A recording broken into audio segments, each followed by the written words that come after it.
Assalamualaikum warahmatullahi wabarakatuh. Semangat pagi semuanya. Kali ini kita akan mempelajari tentang materi ekosistem periksa fakta untuk memilah mana yang fakta dan mana yang bukan. Kita semua pasti pernah kan lihat sebuah berita di media sosial terus ragu, ini beneran atau hoaks ya? Nah, Anda nggak sendirian. Hari ini kita akan kupas tuntas mesin di balik layar yang bekerja keras untuk memisahkan fakta dari fiksi, yaitu ekosistem periksa fakta.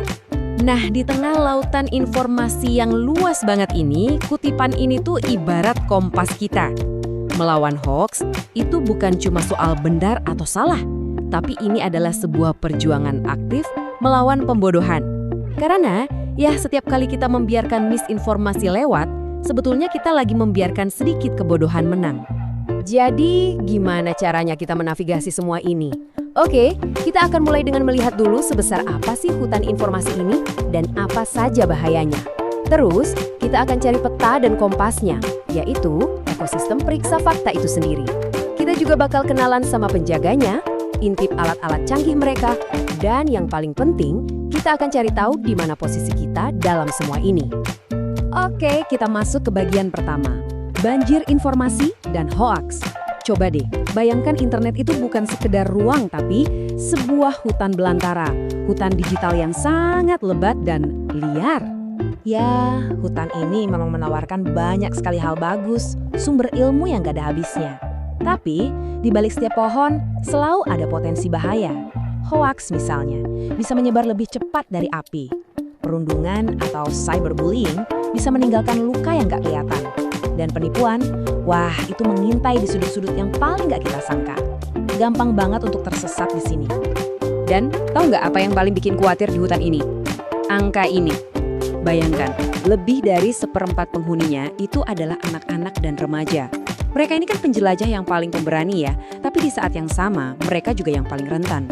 Nah makanya, membekali mereka dan kita semua tentunya dengan peta dan kompas literasi digital itu udah bukan pilihan lagi, itu sudah jadi sebuah keharusan untuk bertahan hidup. Tapi tenang, kita nggak dilepas sendirian kok di hutan belantara ini. Ternyata ada sebuah sistem yang dibangun khusus untuk jadi peta dan kompas kita. Nah, selamat datang di ekosistem periksa fakta. Inilah jantung dari pertahanan kita. Ekosistem periksa fakta itu bukan satu organisasi raksasa ya, tapi bayangkan saja ini seperti aliansi para penjaga hutan. Ada jurnalis, peneliti, relawan, sampai perusahaan teknologi. Mereka semua bekerja bareng, saling berbagi info untuk menandai mana jalur yang aman dan memberi peringatan soal bahaya di depan. Terus, apa misi utama mereka? Sebetulnya simple, tapi sangat kuat. Intinya, mereka mau memastikan kita semua dapat informasi yang benar, mengurangi kerusakan akibat berita bohong, dan ujung-ujungnya mengajari kita semua untuk jadi konsumen informasi yang lebih cerdas dan kritis.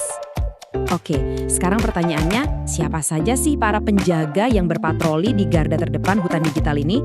Yuk kita kenalan lebih dekat dengan mereka.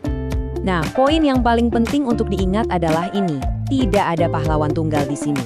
Kekuatan mereka itu ada pada kolaborasi, media, komunitas, akademisi, bahkan kita sebagai masyarakat biasa, semua harus bersatu. Kenapa? Karena musuh yang kita hadapi, yaitu kecepatan dan banyaknya misinformasi, terlalu besar kalau dilawan sendirian. Dan ini dia bukti nyata kekuatan kolaborasi di Indonesia. Cek fakta.com. Coba lihat para pendirinya. Ada Mavindo, ini komunitas anti-hoax dari masyarakat.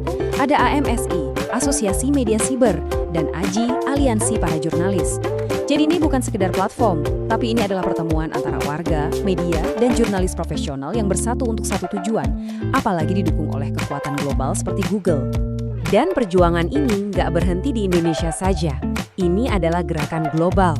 Ada IFCN yang seperti PBB-nya para pemeriksa fakta, ada pemain legendaris seperti Snopes dan PolitiFact yang sudah puluhan tahun membongkar kebohongan, dan tentunya para pejuang lokal kita di Indonesia seperti Mavindo, Liputan 6, dan Tempo. Semuanya ini saling terhubung dalam satu jaringan yang besar. Oke, kita sudah kenal dengan para pemainnya. Sekarang, yuk kita intip tas kerja mereka. Kira-kira apa saja sih alat yang dipakai para detektif digital ini untuk memecahkan kasus misinformasi? Setiap investigasi hoax itu mengikuti proses yang ketat ya, jadi bukan asal tebak. Pertama, identifikasi. Mereka menemukan dulu klaim yang mencurigakan. Kedua, Pilih sumber. Mereka tidak asal cari di Google, tapi langsung ke sumber utama yang bisa dipercaya.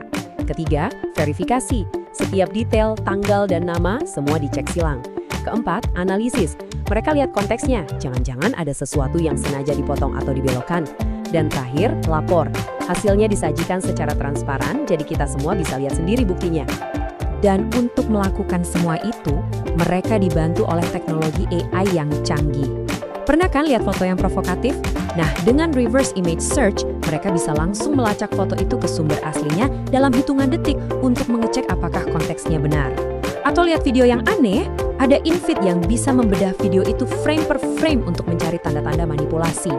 Ini sudah menjadi persenjataan modern dalam perang melawan kebohongan. Nah, kita sudah melihat para penjaga dan peralatannya. Tapi, ekosistem ini punya satu komponen rahasia yang paling kuat. Dan komponen itu adalah kita semua, Anda. Yuk kita bahas peran kita. Fondasi dari semuanya itu adalah pendidikan.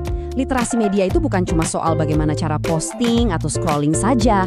Ini adalah kemampuan untuk berhenti sejenak sebelum kita klik tombol share dan bertanya pada diri sendiri, siapa yang membuat konten ini? Kenapa mereka ingin saya melihat ini? Apakah ada bukti lain? Nah, inilah yang mengubah kita dari konsumen pasif menjadi warga digital yang berdaya. Dalam pertarungan ini ada dua strategi utama. Debunking itu ibarat pemadam kebakaran. Mereka datang untuk memadamkan api hoax yang sudah terlanjur menyebar.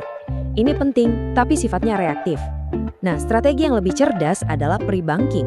Ini seperti kita membangun rumah dengan bahan anti api. Kita membangun kekebalan mental, semacam vaksinasi terhadap hoax, sehingga saat hoax itu datang, ia tidak akan mempan. Lalu bagaimana cara membangun kekebalan itu? Coba deh, mulai dengan 4 kebiasaan ini. Pertama, skeptisisme sehat. Biasakan bertanya, masa sih? Setiap kali melihat sesuatu yang kelihatannya terlalu heboh. Kedua, analisis konteks. Jangan cuma baca judulnya, coba cari cerita lengkapnya.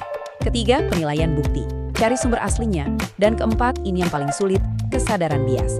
Kita harus sadar kalau kita semua punya kecenderungan untuk percaya pada hal-hal yang kita suka. Sadari itu dan coba lawan. Ingat ya, di ekosistem ini kita bukan sekedar penonton di pinggir lapangan. Kita adalah pemain. Setiap kali kita menekan tombol report pada konten palsu, kita itu sedang membantu membersihkan lingkungan informasi kita. Setiap kali kita memilih untuk membagikan berita yang sudah terverifikasi, kita sedang membangun jaring pengaman untuk orang lain. Kitalah simpul yang membuat jaringan ini menjadi kuat. Jadi, kita tutup dengan pertanyaan ini. Setelah tahu semua ini, apa langkah pertama Anda? Coba deh, informasi apa di lini masa Anda sekarang yang akan Anda lihat dengan kacamata yang baru dan lebih kritis? Demikian penjelasan materi kita hari ini. Semangat pagi semuanya. Assalamualaikum warahmatullahi wabarakatuh.